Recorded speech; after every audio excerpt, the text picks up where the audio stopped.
இயேசு என்ற வல்லமையான நாமம்.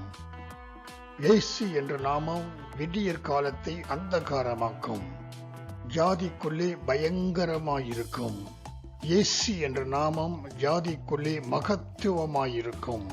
இயேசு என்ற நாமம் நீதியாயிருக்கிற கர்த்தரை குறிக்கும்.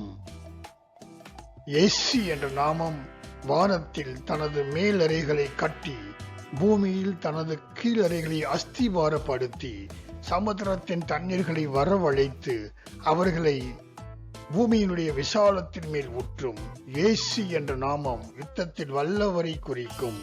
தன் பிள்ளைகளின் எதிரிகள் மத்தியில் வல்லமையை காண்பித்து எதிரிகளை நிலைநிறுத்தும் நாமம்.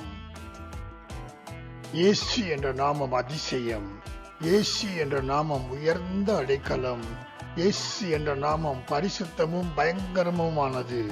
பிசாசுகளை துரத்தும் நாமம், பிணியாளிகளை சுகமாக்கும் நாமம், கட்டுக்களை அறுக்கும் நாமம், மரித்தவர்களை எழுப்பும் நாமம்.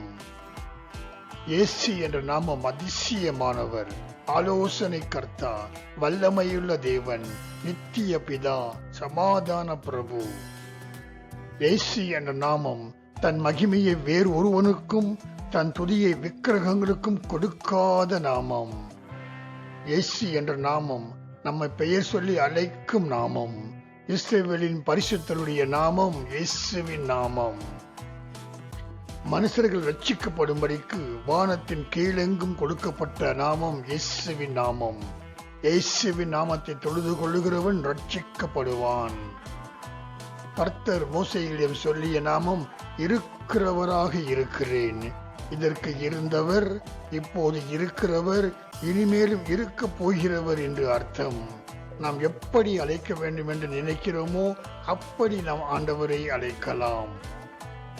சுகம் வேண்டுமென்றால் சுகம் தருபவரே என்றும், விடுதலை வேண்டுமென்றால் விடுதலை தருபவரே என்றும், கட்டுக்களை அறுக்க வேண்டுமென்றால் கட்டுக்களை அறுப்பவரே என்றும், எங்களை காண்கிறவரே என்றும், இப்படி இயேசுவின் நாமத்தை நாம் உச்சரித்து கர்த்தரை மகிமைப்படுத்தலாம். ஆகையால் இயேசு என்ற நாமம் ஸ்தோத்தரிக்கப்படத்தக்கது மற்றும் இயேசு என்ற நாமம் பலத்த துருகம். நீதிமான் அதற்குள் ஓடி சுகமாயிருப்பான்.